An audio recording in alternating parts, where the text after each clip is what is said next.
ஐயா ஒரு விஷயம் கேட்கிறேன்யா. அப்போ வந்துட்டு இப்போ வந்துட்டு எல்லாரும் என்னன்னா வந்துட்டு ஒரு விஷயம் எல்லா இடத்துலயும் பேசுற அந்த விஷயத்த கேட்கிறேன்.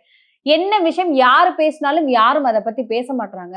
டிவிகே தலைவர் விஜய் அவர்கள் மேடையில ஏதாவது ஒரு விஷயம் பேசினா, அந்த விஷயத்த வந்து எல்லாரும் பேசுறாங்க. அப்ப விஜய் அவர்களுக்கு இவ்வளவு மவுஸ் இருக்க கண்டு தானே எல்லாரும் பேசுறாங்க. அப்படிங்கிற ஒரு விஷயத்த சொல்றாங்களே, அத எப்படி பார்க்குறீங்க நீங்க? இல்ல. ஒன்றுமில்லாத தகர டப்பாவை போட்டு உருட்டிக் கொண்டே இருக்கிறபோது, அது வெறுஞ்சத்தம் தான் என்று ஒருவன் சொல்ல வேண்டியிருக்கிறது. ம். அது ஒன்றும் ஆக்கபூர்வமான சத்தம் இல்லை. வெறுஞ்சத்தம் தான் என்று சொல்ல வேண்டியிருக்கிறது. எல்லாரும் என்ன நினைக்கிறார்கள் என்றால், எல்லாருக்கும் கூட்டம் காசு கொடுத்து திரட்டப்படுகிறது. சரி. இவருக்கு கூட்டம் தானாக வருகிறது. இந்த என்ன கூட்டம் காரணம்? நடிகர்களுக்கு தானாக வரும்.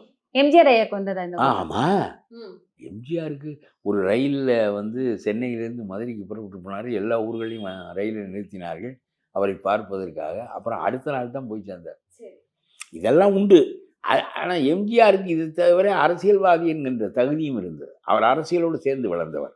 திராவிட இயக்கத்தை அவர் தானே வளர்த்தார். திமுகவை நிறுவியது அண்ணா, வளர்த்தது எம்ஜிஆர். ஆட்சிக்கு வந்து அனுபவித்தது கருணாநிதி. எங்கள் திராவிட பொன்னாடே என்று பாடியது யார்? அஞ்சாமை திராவிடர் உடைமையடா என்று திராவிடர் என்ற சொல்லை நாட்டு மக்களுக்கு எடுத்து போனது யார்? எம்ஜிஆர் தான். எம்ஜிஆர் தான். இந்த கொடியை மக்களுக்கு காட்டியது யார்? கொங்கம்பட்டியில் இருப்பவனுக்கு திமுகவை தெரிவதற்கு அண்ணா காரணமா, எம்ஜிஆர் காரணமா? எம்ஜிஆர் தான் காரணம். இது ஒத்துக்குவாங்களா? ஒத்துக்கொள்ளுதான் இல்ல. உண்மைதான். ஒத்துக்கொள்ள மூடர்களுக்கு எந்த பார்வையற்றவனுக்கு எப்படி சரியாக பொருள் தெரியாதோ அதுபோல மூடர்களுக்கு உண்மை தெரியாது.